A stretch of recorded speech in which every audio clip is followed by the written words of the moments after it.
আসসালামু আলাইকুম। ইন্নাল হামদালিল্লাহ আসসালাতু আসসালামু আলা রাসূলিল্লাহ আম্মা বাদ। আজকে আমরা সাদা চুল বা দাড়িতে কালো খেজাব ব্যবহার করা সম্পর্কে একটু সংক্ষিপ্ত আলোচনা করব।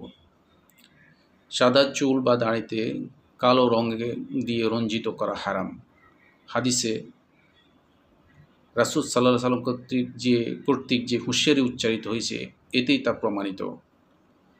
রাসূল সাল্লাল্লাহু আলাইহি ওয়াসাল্লাম বলেছেন,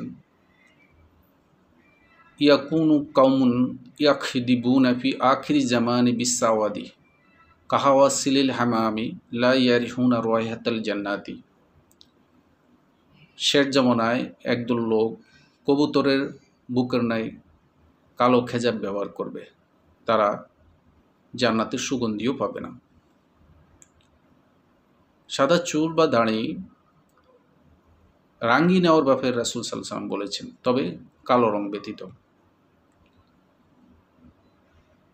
সাদা চুল বা দাড়ি আল্লাহ রাসূল বলেছেন যে মেহেদি বা অন্য কোনো রং দিয়ে পরিবর্তন করো যা মৌলিক রঙে রূপান্তরিত হয়। মৌলিক রঙের যেমন লাল অথবা হলুদ রঙে রূপান্তরিত হয়।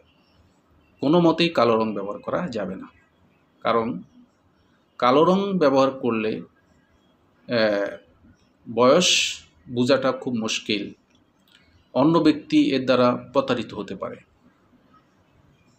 এবং কালো রং ব্যবহারের ফলে আল্লাহর সৃষ্টিকে অনেকটা বিকৃত করা হয়।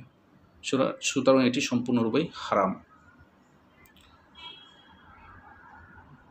মক্কা বিজয়ের দিন যখন আবু বকর রাদিয়াল্লাহু তাআলা আনহুর পিতা আবু কুহাফা রাদিয়াল্লাহু তাআলা আনহুকে রাসূল সাল্লাল্লাহু আলাইহি ওয়াসাল্লামের সামনে আনা হলো, আবু কুহাফা রাদিয়াল্লাহু তাআলা আনহুর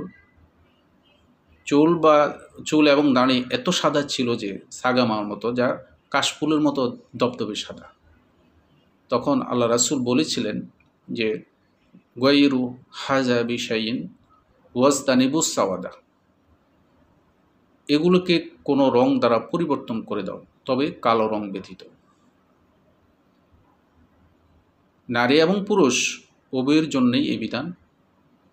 সাদা চুল এবং দাড়িকে কালো রং ব্যতীত অন্য কোনো রঙে রাঙানো যাবে, যা মৌলিক রঙে রূপান্তরিত হয়, সেটি হচ্ছে লাল এবং হলুদ।